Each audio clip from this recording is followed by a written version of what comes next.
Assalamualaikum warahmatullahi wabarakatuh.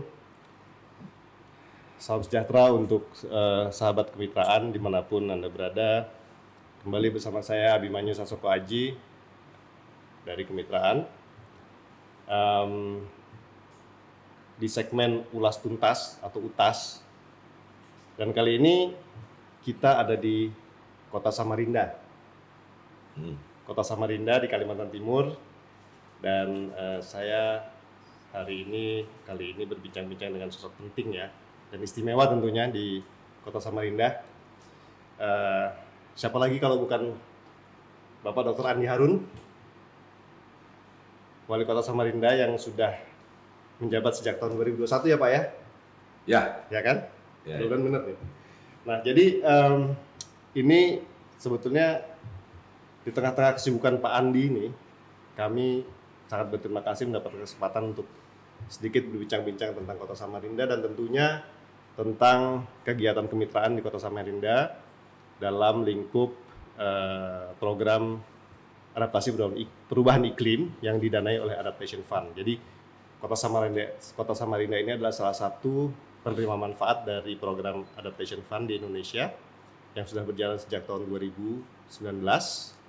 Dan program ini merupakan salah satu yang tercepat prosesnya dari seluruh program yang ada di Indonesia. Oke, untuk itu saya akan langsung menyapa Pak Andi Harun. Ya. Apa kabar Pak?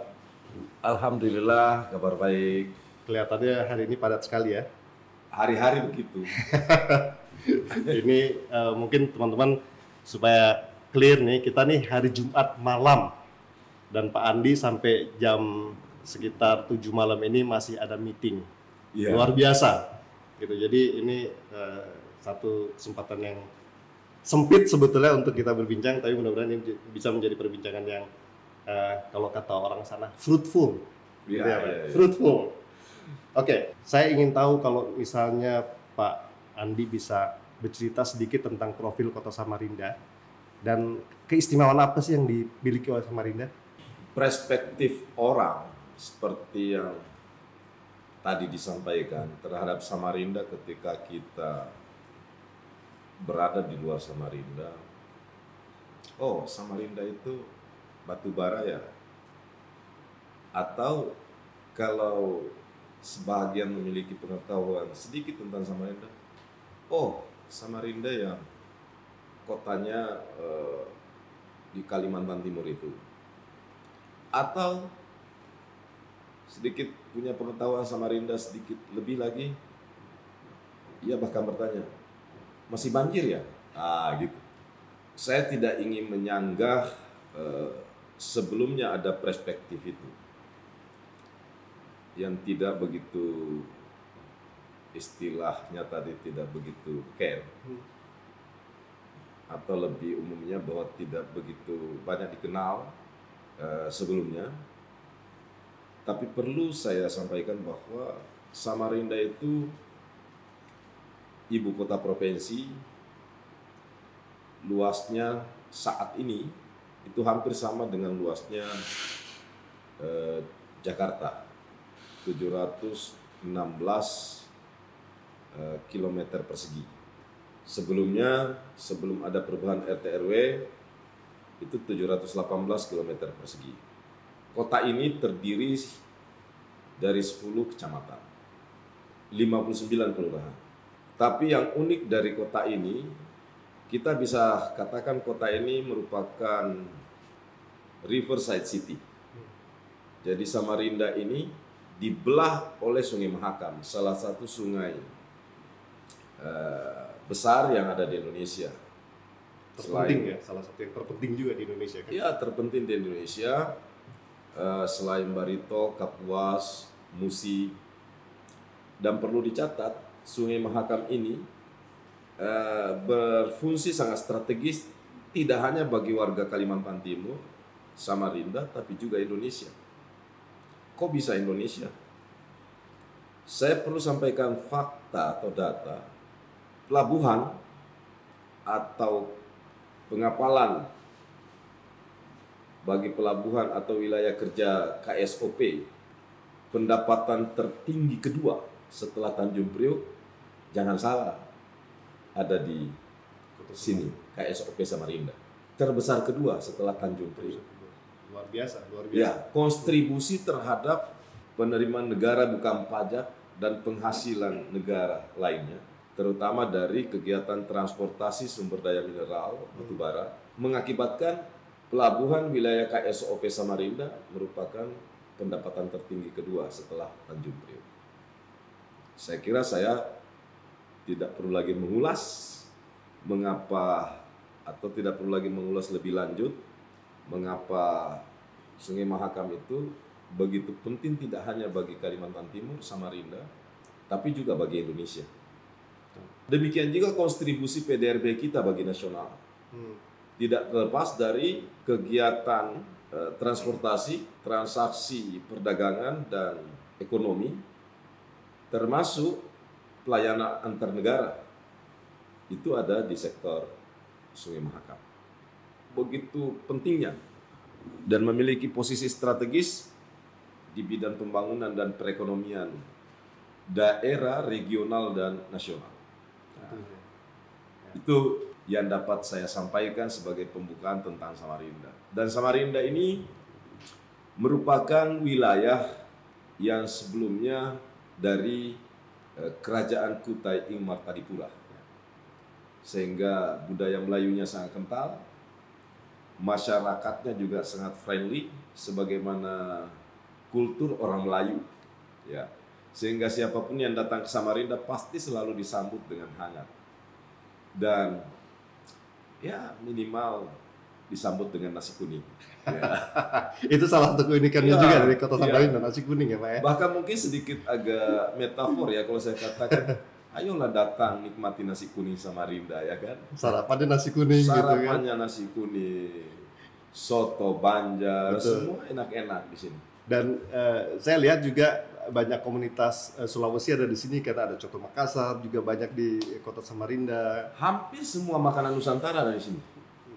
Soto Makassar ada, rawon ada, ya. nasi Padang ada, Berarti majemuk sekali komunitasnya di kota Samarinda ya. makanan Jepang ada, sabu-sabu ada, semuanya ada. Ya. Jadi ini dari sisi kuliner kota yang sudah mendunia sebenarnya. Kita bisa menikmati Indonesian food, Western, dan semuanya. Jadi Samarinda punya potensi untuk menjadi small world Ya. untuk Indonesia gitu ya, Ya. sebetulnya. Dan ini mungkin informasi yang baik juga buat sahabat-sahabat mitra yang mungkin belum pernah ke Samarinda. Jadi suatu saat mungkin perlu dikunjungi, melihat megahnya Sungai Mahakam, melihat Islamic Center yang juga begitu megah gitu ya, dan melihat salah satu kota terpenting di Indonesia yang mempunyai atau bersandingan dengan urat nadi transportasi sumber daya alam yang sangat kaya gitu. Dan itu juga ada faktor historisnya. Ini kita semua masuk dalam kawasan Borneo kan. Borneo selain dikenal luas, Borneo juga sering disebut dalam catatan historis sebagai kawasan 1000 sungai. Jadi kalau di wilayah Kalimantan secara keseluruhan itu banyak sungai, sekarang sungai-sungai itu memiliki arti yang sangat penting.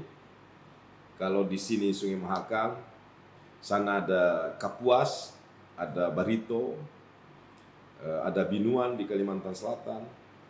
Itu karena memang dari dulu secara historis sampai ke Brunei kan, Malaysia, ini adalah kawasan Borneo. Dan selain nama Borneo itu juga dikenal sebagai kawasan 1000 sungai. Satu hamparan. Ya, jadi dari dulu secara historis sungai itu menjadi urat nadi perekonomian, budaya, sosial bagi masyarakat Kalimantan. Ya, kita perlu ingat juga kalau seluruh peradaban dunia hampir semua bermulai dari pinggir sungai ya Pak ya. Ya. Nah, kembali tadi yang Pak Andi singgung bahwa luas kota Samarinda ini hampir seluas Jakarta, atau mungkin sepadan dengan luasan Jakarta. Ya. Menarik karena ibu kota ini kan mau pindah nih Pak, sebentar lagi ke IKN. tetangga nih kan. Ya. Nah tentunya Samarinda juga perlu menyesuaikan dengan kondisi itu, karena nanti tentu akan menjadi pusat transit atau pusat mungkin menjadi salah satu pusat hiburan untuk warga IKN yang akan sedikit berekreasi atau rileks dari kerjaan yang begitu padat mungkin, itu kira-kira apa persiapan yang dilakukan oleh Kota Samarinda untuk menyambut itu, Pak? Sebelum saya bicara itu, saya ingin menyampaikan bahwa ini juga menjadi aspirasi yang tidak pernah berhenti saya sampaikan, baik ke pihak otorita, ke Bappenas, maupun ke pemangku kepentingan utama dalam proses pembangunan Nusantara melalui pembangunan IKN. Apa yang kami maksud tidak pernah berhenti kami sampaikan, katakanlah sebagai reminder untuk kita tidak mengulangi lagi sejarah pembangunan Ibu Kota Jakarta. Apa itu? Kita ingin membangun semangat tumbuh bersama. IKN dibangun dan diproyeksi akan menjadi ibu kota berkelas dunia. Nah, sementara daerah-daerah interlainnya, daerah-daerah penyangganya, Balikpapan, Samarinda, dan sekitarnya, itu kemudian belakangan baru dibangun. Sehingga kita mengusulkan sebagai proposal agar Samarinda, Balikpapan, dan daerah penyangga lainnya itu dibangun dengan semangat tumbuh bersama. Fasilitas infrastruktur, kemudian fasilitas publik lainnya. Karena jarak Samarinda ke IKN ini cuma 40 menit. 40 menit.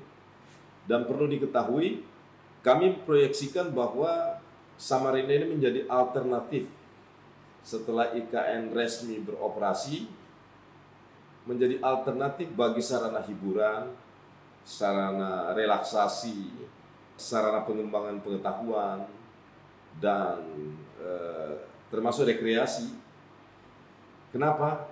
Masyarakat Samarinda itu dibanding Balikpapan ya, masyarakat Samarinda itu lebih santai, lebih ekspresif. Kalau kultur Balikpapan itu kan masyarakatnya agak sedikit serius, ya. Jadi kami perkirakan bahwa Samarinda itu nanti akan menjadi tempat utama untuk menjadi sasaran atau destinasi rekreasi bagi warga IKN. Karena di sini baik jajaran elitnya maupun masyarakat di sekitar Samarinda ini, warganya itu masyarakat yang happy, masyarakat yang gembira, masyarakat yang nggak suka tegang, nggak suka serius-serius amat, tapi ya semua pekerjaan dilakukan secara dengan baik, ya. Belum lagi potensi alam, ke lapangan dan ketersediaan land properti, dukungan fasilitas sarana infrastruktur dan hiburan serta sosial bagi masyarakat memang sudah kita miliki. Nah, dengan hadirnya IKN, apalagi setelah ditetapkan satu konsep pembangunan berkelanjutan IKN yang ada di Bappenas yang diberi title Three Cities Connecting, IKN, Balikpapan, dan Samarinda. Ya, mudah-mudahan konsep yang sangat fantastis ini diimplementasi segera pembangunannya, sehingga nanti tidak hanya IKN yang ada di Penajam Pasir Utara, tapi juga Balikpapan dan Samarinda akan menjadi 3 kota yang menjadi berita dunia gitu. Ya, gitu. Ini menarik nih, karena barusan Pak Adi kan menyinggung kota yang berkonsep keberlanjutan ya. Ya. Kalau kita bicara keberlanjutan di tengah hiruk pikuk, ada pembangunan IKN di sebelah sana, ada upaya untuk juga menyelaraskan pembangunan di 2 kota terutama Samarinda dan Balikpapan. Ya. Kita juga diterpa dengan isu perubahan iklim. Dampak perubahan iklimnya sudah terasa, dan ketika kita bicara sumber daya alam batubara ini menjadi sorotan publik nih. Ketika kita bicara perubahan iklim ya. Jadi artinya batubara di satu sisi, keberlanjutan di sisi lain, dampak perubahan iklim di sisi lain. Nah, kalau kita bicara kota, kita bicara rekreasi, kita bicara relaksasi, tentunya membutuhkan tempat-tempat atau lokasi-lokasi yang nyaman, tapi juga bisa berfungsi sebagai sarana pembelajaran dan harus adaptif terhadap perubahan iklim apapun dampak yang dirasakan oleh masyarakat maupun pemerintah kota, baik kabupaten atau kota lainnya dengan dampak itu, untuk menjadi contoh pembangunan berkelanjutan di wilayah lain kan Ya, kira-kira ya, seperti ya. itu Pak ya. Ya, Apalagi ya. dalam konteks kota besar. Jakarta sekarang sudah mulai memikirkan itu dan Ya. saya rasa kota-kota kecil juga atau kota-kota lain juga mulai merasakan dampak itu, memikirkan solusi yang baik. Ruang publik ini kalau dari perspektif Pak Andi sebetulnya seperti apa ruang publik yang baik yang bisa dimanfaatkan optimal oleh masyarakat penduduk kota? Jadi sebelum saya masuk ke situ, walaupun terlambat, tapi kita syukuri ada muncul kesadaran baru sekarang. Padahal sebenarnya ini harusnya sudah dari awal, lebih lama dari sekarang kita harusnya sudah sadari tentang perubahan iklim itu. Karena kan gejalanya udah lama kita rasakan. Ya. Masih ingat kan dulu kalau kita zaman sekolah SD SMP itu musim kemarau, musim hujan itu tertib kan? Betul. Ya, itu dulu kita dapatkan pelajaran geografi sampai paten itu kan di pelajaran geografi. Betul. Musim kemarau itu dari bulan berapa ke bulan berapa, musim hujan itu dari bulan berapa ke bulan berapa. Sekarang kan nggak tertib. Betul. Kadang musim hujan justru kemarau, Ya. di musim kemarau justru hujan. Ini tidak hanya sekedar tanda seperti kata Iwan Fals bahwa dunia ini udah makin tua, tapi memang ada perubahan iklim yang sudah terjadi sejak lama sebenarnya. Dan sekarang kayak di Jakarta, udah terasa banget. Coba nggak ada tanggul di daerah utara, udah itu pasti akan tenggelam. Isu di Jawa Tengah, rob air laut ke wilayah darat. Sekarang baru heboh, padahal ini sebenarnya gejalanya udah pasti lama. Ya. Saya sedikit agak naruh rasa hormat ketika Ibu Risma jadi wali kota Surabaya. Ada kesadaran dari awal sehingga melakukan penanggulan di sekitar wilayah laut, sehingga ia bisa menanggulangi dampak banjir lebih awal daripada kota-kota lain. Nah, di Samarinda juga gitu. Kalau kita bicara tentang ketahanan iklim, apalagi dalam perspektif bencana hidrometeorologi, ya, kan kita harusnya membuat konsep bagaimana not too much terhadap bencana banjir. Tapi sebaliknya juga desain not too little terhadap bencana kekeringan. Ini dua hal yang sebenarnya harus kita sadari, apalagi kesadaran itu dimulai dari para elit, dari pimpinan daerah, kemudian pimpinan nasional, menjadi sebuah satu grand strategi pembangunan nasional. Dan ini yang masih pekerjaan kita, Pak. Nah, terkait dengan materi atau pertanyaan tadi, ruang terbuka publik itu sangat penting. Selain sebagai instrumen untuk memitigasi bencana, juga sebagai bentuk adaptasi kita terhadap penyediaan ruang publik yang memang menjadi kebutuhan bagi masyarakat, bagi rakyat.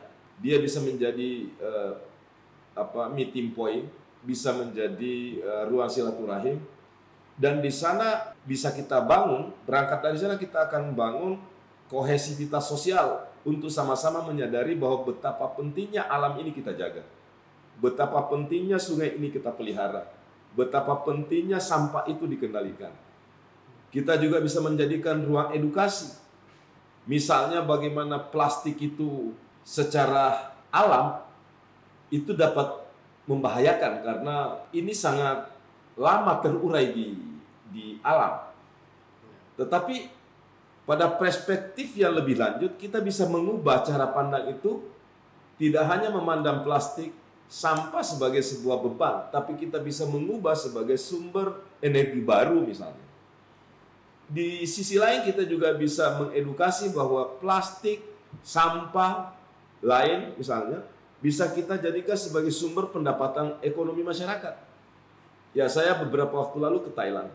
Saya sangat salut, ada sekelompok masyarakat kawasan itu membuat sederhana aja alatnya. Mungkin kalau saya lihat alatnya itu mungkin nggak sampai 300.000 ya. Membuat sapu dari plastik dan itu bisa bertahan sapunya. Itu sampai tahunan. Dan hasilnya sangat bagus, dipakai menyapu jalan, dipakai menyapu lingkungan, bahkan di rumah tangga bisa. Ini saya minta DLH-nya untuk coba bikin tryout mudah-mudahan kita bisa pakai juga. Karena kita berapa anggaran yang kita habis di DLH hanya untuk sekedar beli sapu, ya kan? Ya. Iya, betul. Belum lagi bisa diproduksi dalam bentuk produk-produk turunan lain. Tapi ini memang butuh waktu. Kenapa butuh waktu? Karena sebenarnya yang paling membutuhkan waktu dari sektor ini bukan soal mesinnya, bukan soal ininya. Yang paling membutuhkan waktu adalah kesadaran bersama. Ya. Pemerintah mau, tapi kalau di sektor swasta dan masyarakat belum termasif gerakan ini, akhirnya kita butuh waktu, edukasi dulu, kita sosialisasi. Kita yakin praktek gotong royong yang kita laksanakan di Samarinda, sosialisasi betapa bagaimana sampah harus dikelola dengan bijak dan baik, sudah mulai terjadi peningkatan kesadaran yang signifikan di tengah-tengah masyarakat Kota Samarinda. Dapat dibuktikan Samarinda kelihatan tampak makin bersih, walaupun belum ideal betul, tapi kita terus berusaha.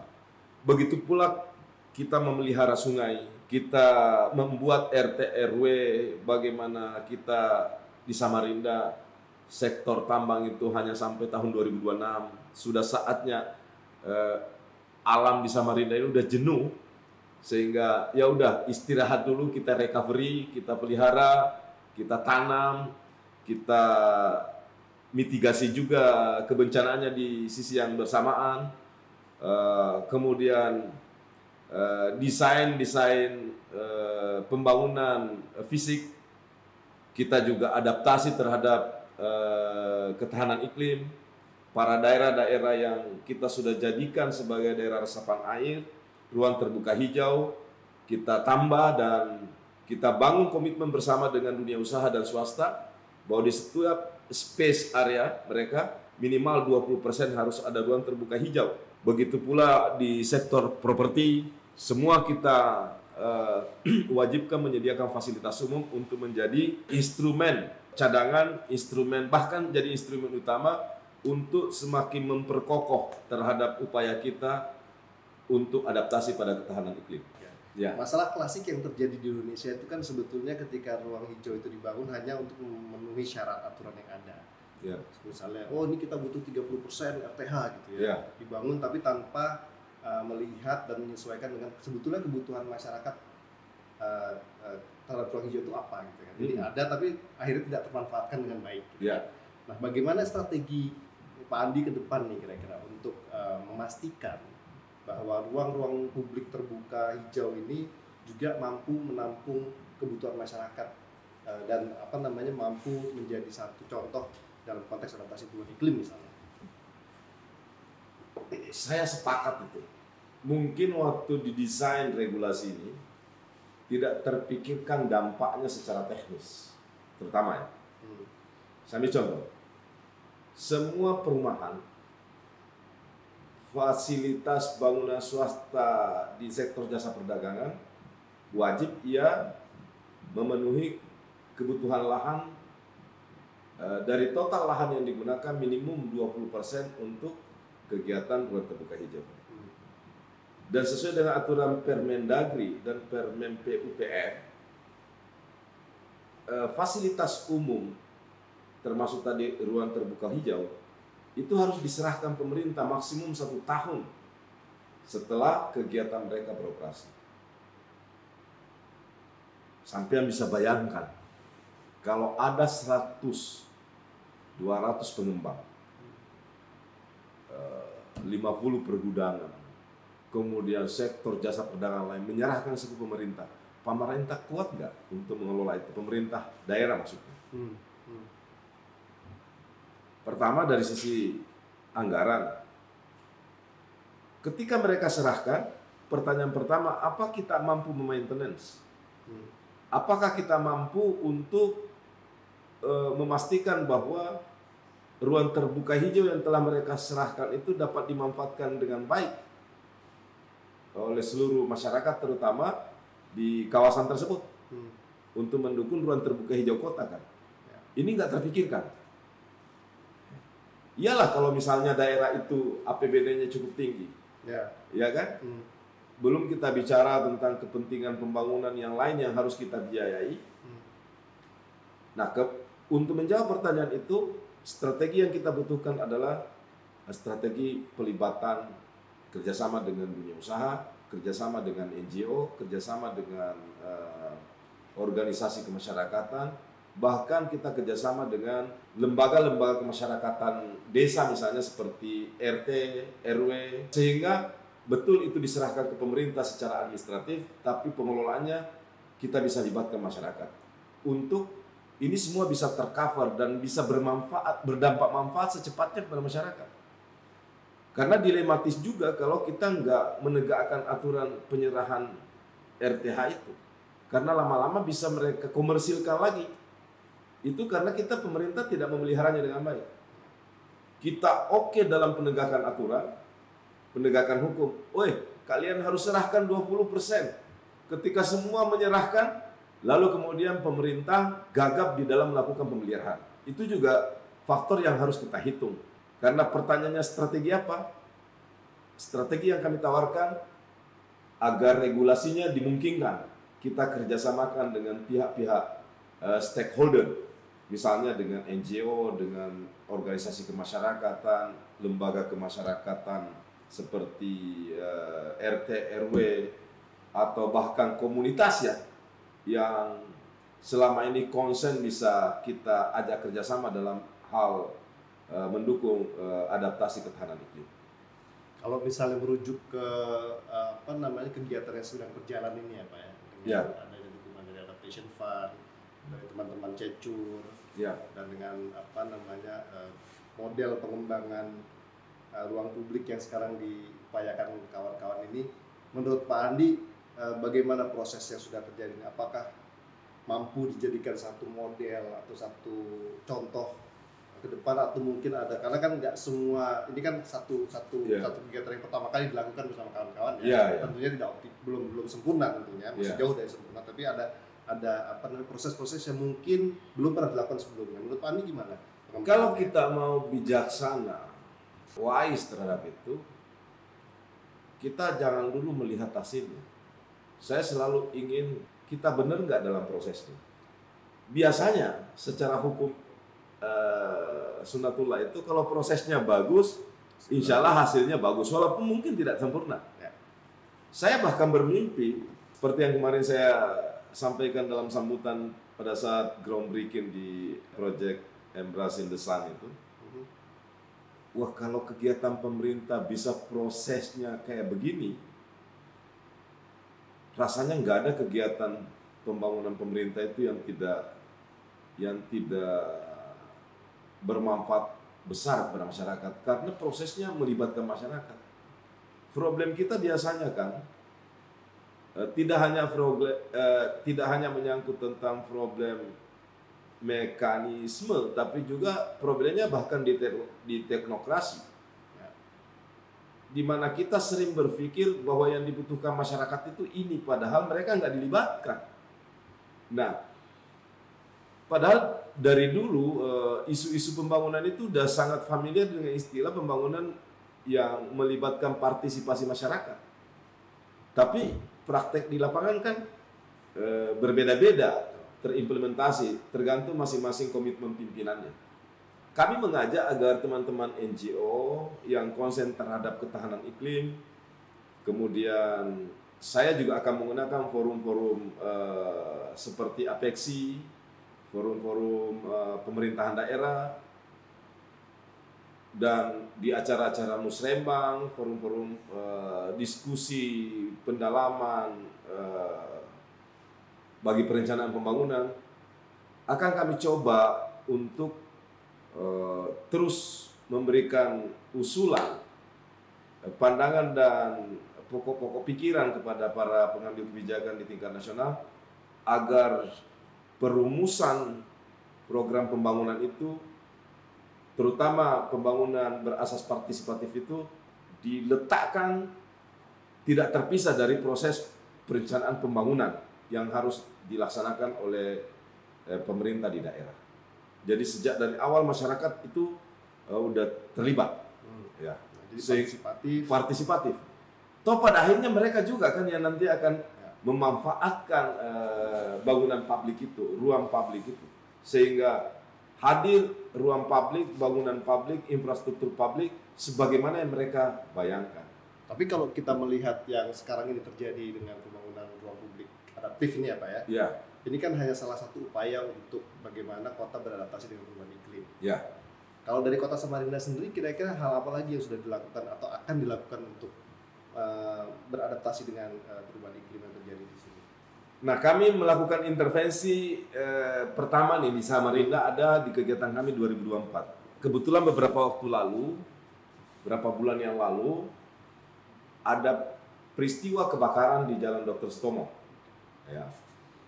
Ada sebuah gang, antar gang di situ terjadi kebakaran dan nyaris semuanya ludes. Kami diskusi dengan Dinas Perkim. Ini kan kawasan ini kawasan kumuh. Rata-rata bangunan rumahnya itu berbahan material kayu. Bentuknya pun kopel. Jalannya pun pakai kayu dan tidak ada batasan antara jalan dengan rumah. Ya, desain kabelnya, listriknya itu antara satu rumah dengan rumah lain nyambung. Belum lagi ketidakjelasan status hak Kepemilikan tanah. ya, administrasi haknya kepemilikan tanah pada warga tersebut. Ya. Kami ramu ini, kami diskusi dengan masyarakat, kami tawarkan, gimana kalau lokasi eks kebakaran ini pemerintah yang akan bangun, tapi dengan desain dari pemerintah. Kita libatkan ini desainnya nanti begini, kemudian kami ajak Badan Pertanahan Kota Samarinda untuk kerjasama. Nah, bagian proses sertifikasi tanahnya pihak BPN. Dan ini sekarang sudah persiapan juga untuk kita kerjakan, Mas. Saya alokasikan anggaran kalau saya tidak salah ingat ya 14 miliar. Jadi kawasan itu nanti akan dibangun, rumahnya pun sudah beradaptasi terhadap kebencanaan. Dibuat tipe 36, kemudian lingkungannya didesain untuk memenuhi syarat sanitasi yang sehat. Kemudian desain energi lampunya juga sudah menggunakan kabel-kabel standar SNI. Lalu kemudian kita ciptakan juga ruang publik agar generasi-generasi muda yang ada di situ, terutama anak-anak kecil, itu memiliki ruang bermain yang layak sehingga bisa mereka tumbuh dalam ruang bermain yang teredukasi. Ia bisa mengetahui dan menyadari dari awal bahwa pentingnya kesadaran kita menjaga lingkungan itu agar sehat. Ya, dimulai dari sampah, dimulai dari pentingnya kita menjaga sanitasi sehingga dia tumbuh menjadi anak yang sehat. Dan mudah-mudahan ini bisa menginspirasi. Kalau ini berhasil, kami pastikan kegiatan ini akan berlanjut di Samarinda secara bertahap, karena tentu kita tidak bisa biayai sekaligus kan. Mungkin 3 tahun ini tuntas kawasan kumuh di Samarinda. Kuncinya kenapa di Dr. Stomo bisa? Karena masyarakatnya nyambung positif, karena kita libatkan. Mudah-mudahan di kawasan lain nanti juga demikian. Bahkan kemarin kan setelah kita groundbreaking itu saya bermohon lagi tuh ke Pak Laude Sarif. Ya, Pak Laude, kami punya kawasan itu di Gunung Mangga. Itu kawasannya sebenarnya kontur maupun topografi tanahnya memprihatinkan, dan saya udah pasang di sana itu tanda bahwa kawasan ini, bukit ini rawan longsor. Tapi kita harus melihat faktanya bahwa di sana ada komunitas masyarakat yang sudah puluhan tahun hidup. Nah, sekarang itu yang membuat saya berpikir bagaimana membuat lingkungan ini tahan terhadap kemungkinan potensi bencana, tanah longsor misalnya. Tapi di sisi lain tidak harus relokasi sebagai solusi atas itu. Mereka tetap bisa hidup di situ secara sehat, termasuk melakukan program bedah rumah, penyesuaian terhadap model dan bahan material bangunan yang kira-kira beradaptasi terhadap kondisi lingkungan yang tadi kita sampaikan, berada di bukit yang kondisi tanahnya itu rawan longsor. Ya, longsor itu merupakan bagian dari bencana apa namanya meteorologi juga. Oh iya, iya. Satu sisi, tapi mungkin perlu dilihat juga dengan kondisi pemukiman dan alih fungsi lahannya. Iya. Tapi pada akhirnya mungkin dengan adanya program seperti ini ya, yang sudah mulai melihat ke adaptasi perubahan iklim dan juga ada kemauan dari Kota Samarinda untuk dalam kutip berbenah di wilayah-wilayah tertentu yang memang perlu dibenahi gitu. Yeah. Dan saya melihat ini kan Pak Andi kalau nggak salah 21 periode ya, jadi mungkin ada kemungkinan 2 periode gitu ya. Ya periodenya nggak normal lah ya kan, cuma 3 tahunan ya. Tapi paling tidak kalau dari perspektif Pak Andi sebagai wali kota gitu ya, melihat Kota Samarinda ini mungkin ke 20 tahunan dari sekarang lah di Indonesia 100 gitu. Kira-kira apa yang ingin Pak Andi lihat Samarinda bertransformasi seperti apa gitu kira-kira? Waduh, kalau Allah Tuhan takdirkan saya umur panjang dan masyarakat memberi kepercayaan lagi memimpin Samarinda, saya akan berusaha bekerja dengan tim jajaran pemerintah dan tentu juga masyarakat. Kami punya mimpi untuk mewujudkan Samarinda tidak hanya sekedar bebas dari banjir terkendalikan, tapi menjadi benar-benar sebagai bumi yang sangat layak dihuni di Indonesia. Untuk memenuhi semua itu, tentu kami juga harus memenuhi semua persyaratan sebagai kawasan yang paling layak huni dari perspektif ketahanan iklim misalnya, sumber daya manusia, kemudian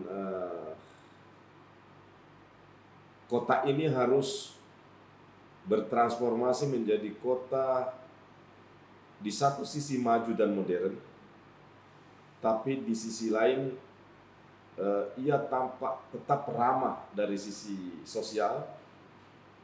Keramahan sosial itu tidak saja dibuktikan dari akrabnya kewargaan kita, tapi juga semakin tingginya budaya belajar, budaya pendidikan, budaya pengetahuan dari generasi-generasi muda. Kita ingin membangun fondasi yang sangat esensial bagi kelanjutan generasi. Kenapa tahun ini kami membangun sekolah bertaraf internasional? Karena kami belajar bahwa sebuah daerah yang ingin maju, kita tidak hanya bisa mengukur dari soal indeks pembangunan manusia. Indeks pembangunan manusia itu kan hanya mengukur sebatas daerah itu udah berapa banyak puskesmas sih, sudah berapa banyak sekolah sih, SD-nya, SMP-nya, SMA-nya atau perguruan tingginya. Tapi kita ingin lebih tinggi dari itu, kita ingin naik sedikit levelnya, bukan cuma IPM, tapi IMM. Indeks modal manusia. Kalau dalam bahasa asingnya itu Human Capital Index. Nah, Human Capital Index itu lebih mampu mengukur dalam bentuk learning experience terhadap hubungan antara tingginya pendidikan dengan tingkat kesejahteraan masyarakat di daerah. Sebagai bahasa yang mungkin paling sederhana bisa dicerna oleh masyarakat, kalau seseorang yang mau bekerja antara tamatan SMP dengan S1 pasti beda gajinya dong. Ya. Beda selerinya antara tamatan SMP dengan tamatan SMA, tamatan perguruan tinggi. Saya buka data, Pak. Ternyata sampai hari ini kita melakukan pembicaraan ini, jumlah sarjana Indonesia itu baru sekitar 15%. Dan jumlah orang Indonesia yang sampai pada tingkat pendidikan S3 itu hanya sampai pada hari ini 0,02%. Kita masih berada di angka terbesar level pendidikan itu kita di sekolah lanjutan, baik SLTP maupun SLTA, di angka sekitar 30,33%. Dan masih ada angka antara 11-14% masyarakat generasi kita yang tidak berijazah.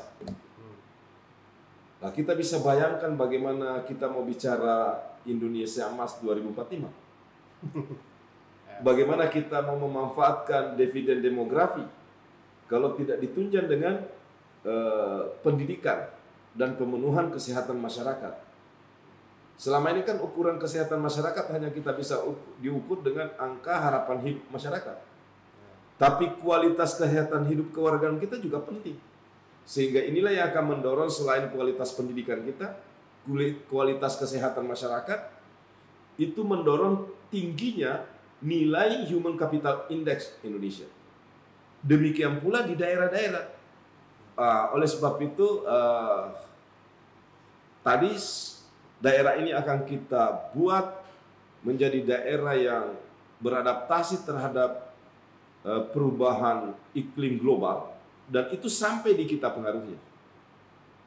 Contoh, kalau sungai kita nggak pelihara, masyarakat nggak terlibat dalam pemeliharaan sungai, komunitas tidak terlibat dalam pemeliharaan sungai, pemerintah tidak peduli, melihara tapi ala kadarnya, sekali-kali hanya turun, habis itu balik, tidak ada program yang secara konsisten, maka pasti sungai kita akan terbengkalai, padahal sungai itu merupakan kawasan yang benar-benar menentukan, atau salah satu dari kawasan yang sangat menentukan kita itu berketahanan iklim atau tidak. Banjir itu kan sederhananya begini, Pak. Jika curah hujan turun dari langit, ketika air hujan turun ini tidak bisa kita pastikan sampai ke sungai, pasti terjadi genangan, dan genangan itu disebut banjir. Secara logika terbalik, untuk tidak banjir, kita harus pastikan bahwa air hujan yang turun dari langit itu, kita harus pastikan itu mengalir sampai ke sungai.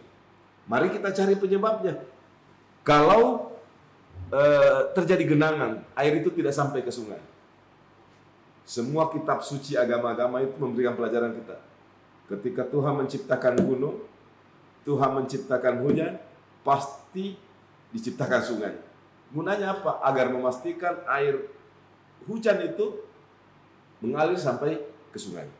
Nah, kalau sungainya nggak kelurus, penuh sampah, sedimentasi, tempat buang kotoran, tempat buang segala macam limbah, apalagi di Samarinda nggak boleh, Pak. Kenapa nggak boleh? Dari secara historis, dari dulu, Sungai Karamumus, Sungai Mahakam merupakan urat nadi perekonomian, sumber kehidupan bagi masyarakat kota Samarinda. Di sana dulu kita ambil airnya minum, pakai memasak, pakai mencuci, segala-galanya, pakai mandi.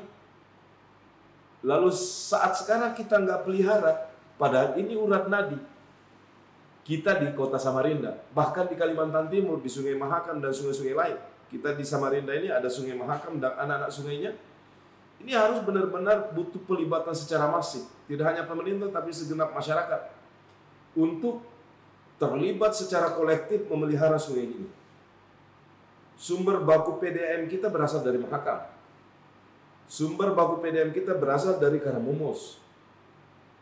Sehingga saya nggak bisa membayangkan, dan itu di luar akal sehat saya, kalau ada orang, ada pihak yang tidak terpanggil untuk tidak memelihara sungai. Padahal ini adalah sumber kehidupan kita. Nah, di sisi lain yang lebih atraktif, kalau kita pelihara sungai ini, selain menjadi sumber kehidupan ekonomi kita, juga merupakan alat mitigasi dari kebencanaan kita banjir. Nah, kita lihat, oh rupanya sedimentasinya tinggi, kita urusi, kita angkat sedimentasinya. Oh, sampahnya masih buang sampah di sungai, kita urusi. Kita bangun kesadaran kolektif untuk tidak lagi membuang sampah di sungai. Memang butuh waktu, butuh edukasi, dan kita nggak boleh bosan dengan itu. Kita nggak boleh menyerah. Ya. Oh, di sisi daratnya ada faktor drainase yang sempit. Nah, kita perlebar drainasenya. oh di sisi daratnya ada drainase yang sedimentasinya juga tinggi. Kita urusin sedimentasinya.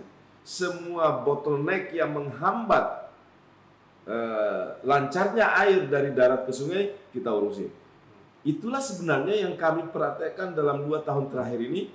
Dan langkah-langkah sederhana seperti itu sudah cukup signifikan mengurangi banjir di Samarinda. Belum lagi kita sediakan misalnya embung, kita menyediakan kolam retensi, dan kemudian kita benahi daerah-daerah ruang terbuka hijau secara bertahap, begitu pula daerah-daerah resapan air. Karena kita nggak bisa salahkan kan suatu keadaan yang sekarang udah terjadi, misalnya tadinya itu kawasan resapan, tapi sekarang udah berdiri bangunan, ya udah. Kita yang kemudian sekarang mengadaptasi kawasan tersebut tidak kehilangan fungsinya sebagai daerah resapan hanya karena ada bangunan.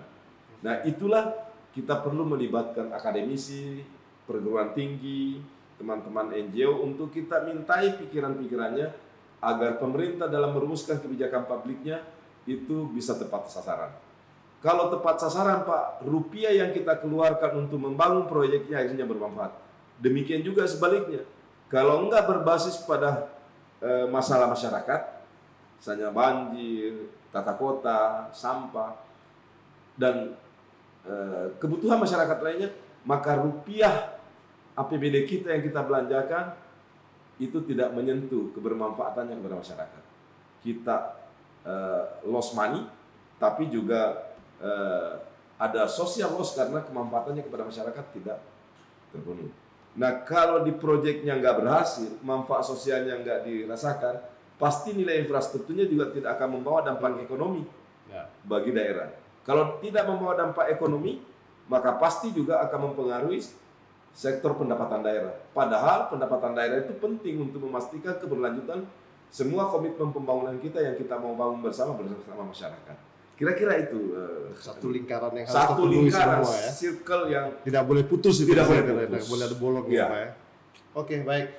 Pak Andi, saya rasa tadi banyak pertanyaan yang sudah terjawab ya, dan kita juga melihat upaya-upaya yang dilakukan oleh pemerintah Kota Samarinda untuk memperbaiki kondisi. Saya tadi juga melihat genangan waktu saya sampai, karena hujan cukup lama hari ini kan, dari pagi sampai sore juga tidak ada genangan, tapi tidak terlalu signifikan gitu, masih bisa dilalui. Tapi paling tidak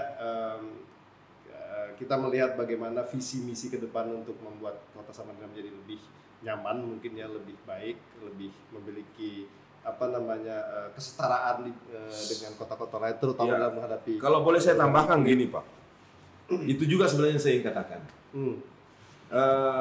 Kami membaca semua perkembangan di media sosial, kami menerima semua bentuk masukan bahkan kritikan. Itu wajar karena ini sekian lama kita nggak fokus ngurusin. Ya. Jadi kalau sekarang ada perubahan sedikit dalam pengendalian banjir, maka itu buah dari kerja kita yang harus kita sadari bahwa memang memperbaiki lingkungan, termasuk di dalamnya mengendalikan banjir, memang tidak cukup dengan waktu setahun 2 tahun. Karena problem ini udah belasan tahun. Tapi yang kita ingin sampaikan kepada masyarakat, kita ingin menyampaikan itu bukan berarti sebagai bentuk apologi ya. Kita ingin justru menjadikannya agar mengundang partisipasi masyarakat. Yang saya maksudkan adalah komitmen pemerintah, junto komitmen saya selaku pimpinan daerah selama dipercaya oleh masyarakat, saya dan kami semua tim pemerintah kota tidak akan pernah berhenti, apalagi menyerah untuk ngurusi ketahanan iklim di Kota Samarinda. Kami yakin arah kami udah benar, langkah kami udah tepat. Insya Allah di suatu waktu, setahun 2 tahun ke depan, kita akan membangun hasil yang jauh lebih besar dari hari ini. Mudah-mudahan. Kami mohon doanya semua dari masyarakat dan partisipasi semua pihak, termasuk teman-teman NGO, termasuk teman-teman dunia kampus, Saya kira itu, Pak. Baik, terima kasih Pak Andi. Demikian teman-teman sahabat kemitraan, kita sudah mendapatkan pandangan yang komprehensif dari Pak Andi Harun sebagai Wali Kota Samarinda, incumbent, yang tentunya menghadapi banyak tantangan, apalagi ditambah dengan permasalahan perubahan iklim yang terjadi. Dan saya rasa mungkin sebagai penutup, satu kalimat Pak Andi untuk mengajak komunitas di Samarinda, terutama baik itu dari masyarakat, akademisi, pemerintah kota, dalam bersama-sama menghadapi dampak perubahan iklim. Kira-kira apa yang ingin disampaikan Pak Andi? Kita boleh beda sudut pandang terhadap sebuah hal atau segala sesuatu hal di Samarinda ini. Tapi yang tidak boleh beda adalah komitmen kita untuk terus maju, terus bersemangat, dan berkomitmen tinggi untuk menyelesaikan secara bersama-sama, walaupun dengan langkah bertahap, semua hal yang menjadi problem sosial masyarakat. Dan yang paling utama, mari kita bersama-sama mewujudkan kota ini, kota yang berketahanan iklim. Terima kasih. Mungkin perlu disambut dengan aplaus. Terima kasih. Demikian bincang-bincang dengan Pak Wali Kota yang mungkin sudah lelah juga hari ini karena dari pagi sampai malam ini masih ada kegiatan. Oh iya. Terima kasih banyak Pak Wali sudah menyempatkan waktu bersama kami, meskipun singkat, padat, tapi sangat berisi. Sekali lagi saya Abimanyu Sasoko Aji dari Kemitraan menyampaikan terima kasih telah hadir bersama kami.